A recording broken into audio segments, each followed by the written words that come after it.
உனது அருள் இல்லாமல் எது நடக்கும் ஈஸ்வரா? பௌர்ணமியில் பக்தியுடன் கிரிவலமாய் வந்திடுவோம்.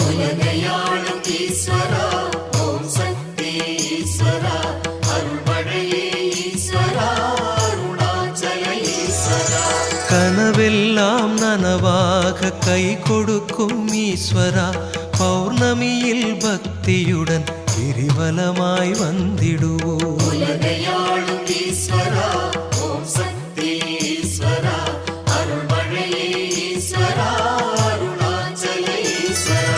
மனமுருக வேண்டிக் கொண்டால் மனமிறங்கும் ஈஸ்வரா, பௌர்ணமியில் பக்தியுடன் கிரிவலமாய் வந்திடுவோம்.